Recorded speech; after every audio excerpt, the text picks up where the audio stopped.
What if I told you some of the most famous tourist attractions in the United States actually suck? It's true, the United States is filled with some legendary attractions that really aren't worth your time or money. I'm going to tell you about 10 of them right now. Got it? Get it? Good. Let's take a look.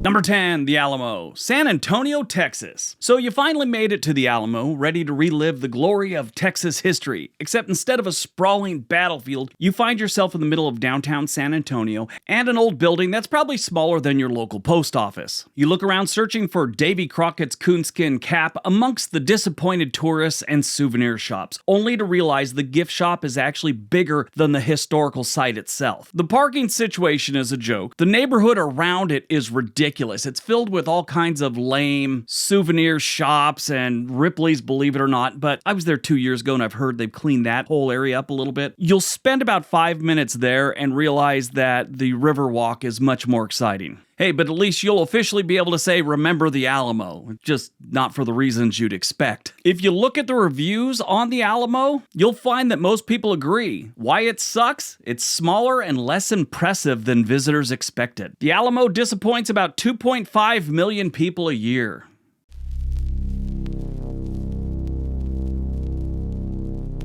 Number 9, Fisherman's Wharf, San Francisco, California.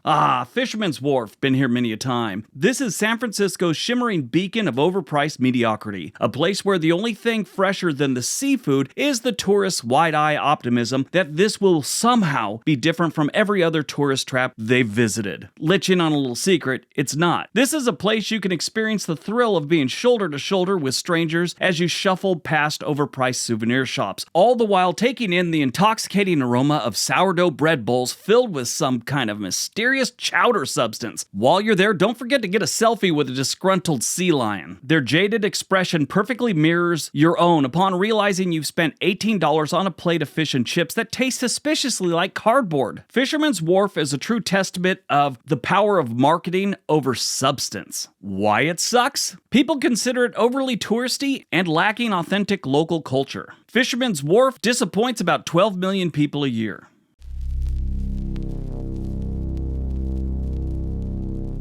Number 8, Graceland, Memphis, Tennessee. So you finally make your way to Graceland because you are an Elvis fan, and this hallowed ground is rock and roll royalty. You envision a majestic mansion, a place where the spirit of Elvis still lingers, where the walls echo with the sound of Hound Dog and Jailhouse Rock. But as you step off the tour bus, you're greeted with a rather underwhelming sight. It's a glorified suburban dwelling. Inside, the 1970s are alive and well. We're talking about a chaotic blend of shag carpeting, mirrored ceilings, and velvet drapes. You finally make your way to the den, which is called the Jungle Room, and it really looks like your grandparents took mushrooms and decided to decorate with things they found on eBay. Then there's the Meditation Garden, the final resting place of the king himself. Surprisingly small and unassuming. You snap a selfie with a cardboard cutout of Elvis, and you can't help wonder, but is that all there is? Why people say it sucks? Some visitors feel it is overpriced and overly commercialized. Graceland disappoints over 650,000 people a year.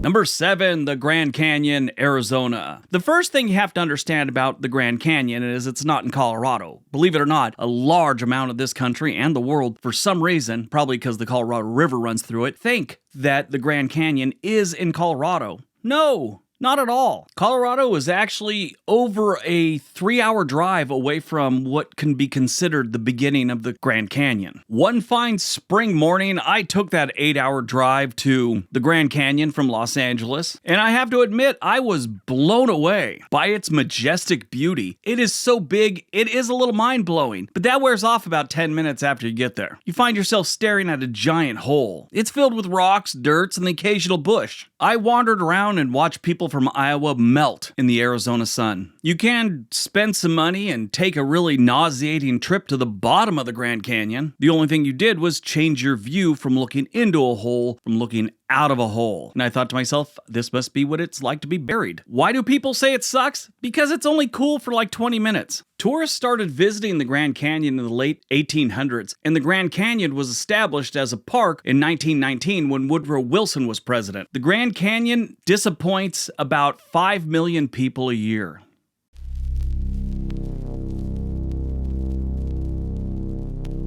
Number 6, Times Square, New York. Times Square. When you get to Times Square, you think to yourself, this is what the apocalypse would look like if someone dropped a nuclear bomb that was filled with neon lights. You will be harassed by costumed characters that are hustling you for tips. These people, if you're like trying to take a picture of yourself on the street, like someone's about to take a picture of you, they'll walk up behind you and stand there, smile, unsolicited, and then they'll want like $40. I actually saw a dude dressed up like Elmo from Sesame Street, and his outfit looked like he slept in it the night before. It was just stained with tears of disillusioned tourists. Forget people watching, it's like a bizarre obstacle course with a soundtrack of horns and buskers and off-key renditions of pop songs.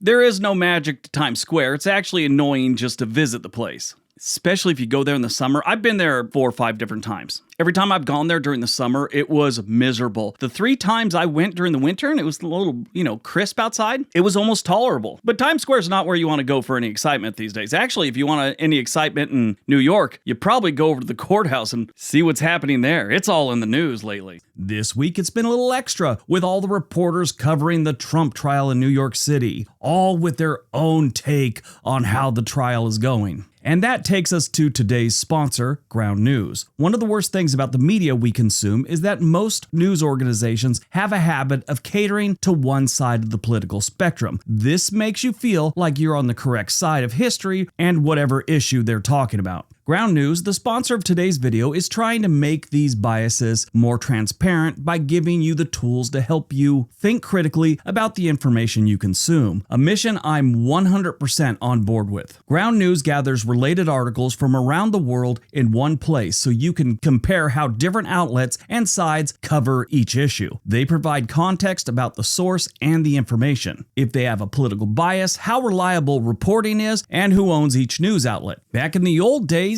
the news was almost like a public service announcement. It was just there to keep us informed. These days, it's a real business and a financial incentive to capture and hold your attention. Ground News was created by a former NASA engineer to empower readers to navigate our complex media landscape. Take a look at this story on what Trump's conviction means for the election. It's been covered by more than 140 sources. 32% of them lean left and 11% lean right. If you scroll down, you can see every article about this topic and compare the headlines. Myself, I like to read the moderate ones, try and stay in the middle as best I can. I've been reading Ground News for a while, well before I decided to take them on as a sponsor. I don't like to form opinions by hearing just one side of the story. Go to ground.news/Briggs to give it a try. If you sign up through the link, you'll get 40% off the Vantage plan, which is what I use to get unlimited access to all the features. I think Ground News is doing important work, and I hope you'll check them out.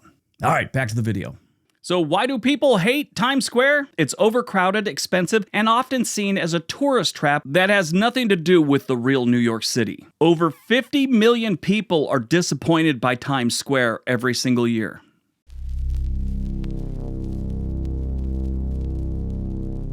Number 5, Roswell, New Mexico. So you've packed your bags, filled up your tank, and driven for hours across the barren desert landscape that looks like Mars with the promise of an extraterrestrial encounter in Roswell, New Mexico. But upon arrival, you discover the most alien thing you'll encounter is a questionable green chili cheeseburger. Forget little green men, you're more likely to find little green chili peppers in every single dish. It's like they've got some deal going on with some chili grower or something like that. The UFO Museum, more like a glorified gift shop with an inflatable alien and a questionable collection of evidence. If aliens actually came to planet Earth and landed in Roswell today, they'd probably take a look and turn their ship around and head back to wherever they came from. As you should, as soon as you get to Roswell, New Mexico. Why do people hate it? Aside from the UFO Museum, feels like there's nothing else there. Roswell, New Mexico sees about 200,000 visitors every single year. Why?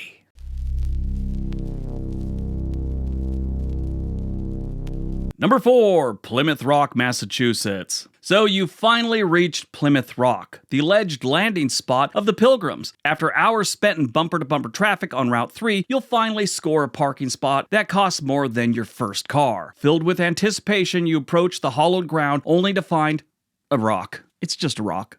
I like rocks. This is just rock. I've seen a lot of rocks in my day. This is just another one of them. It's not even large or impressive. It's just a rock. It's cordoned off like endangered panda at the zoo. You can't even touch the rock. They've got some kind of fear you're going to disrupt the historical integrity of the rock or a panda. A gift shop nearby hawks plastic replicas, presumably for those who want a souvenir to commemorate their disappointment. All in all, Plymouth Rock might just be the most underwhelming landmark in our nation, a testament to the fact that even history can have a bad day. Why do people hate it? It's underwhelming in size and significance for many visitors. Around 1 million people every single year go look at this rock.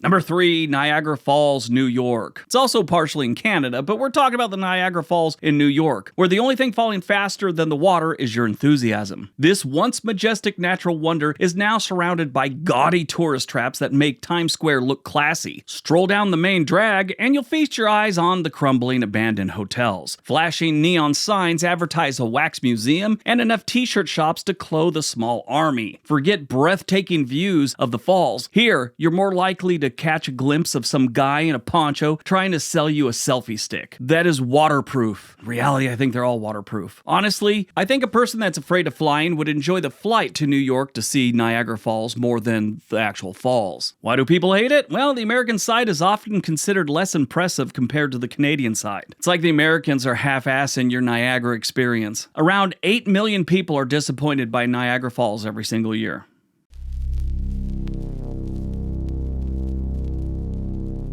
Number 2, Atlantic City, New Jersey. Atlantic City, where the ocean breeze carries a faint scent of disappointment, and the only jackpot that you'll find is a parking spot that doesn't cost an arm and a leg. The once glamorous boardwalk now creaks under the weight of time and questionable fashion choices, while seagulls circle overhead, plotting their next French fry heist. Sure, the casinos promise a thrilling escape, but the flashing lights and ringing slot machines only serve to remind you of your dwindling bank account. I was there, 15 years ago. I was playing a slot machine. The guy next to me was losing a lot because I kept hearing him open up his wallet. He had a Velcro wallet.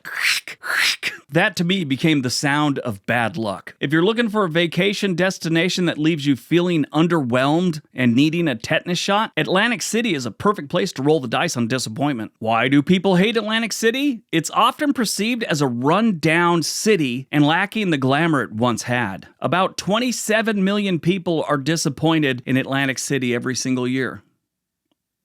All right, before we get to number 1, did you know we have a channel about cruises? It's called The Sweet Life for Briggs. There's a link for that down below. We'd love it if you went over there and checked it out. All right, on to number 1.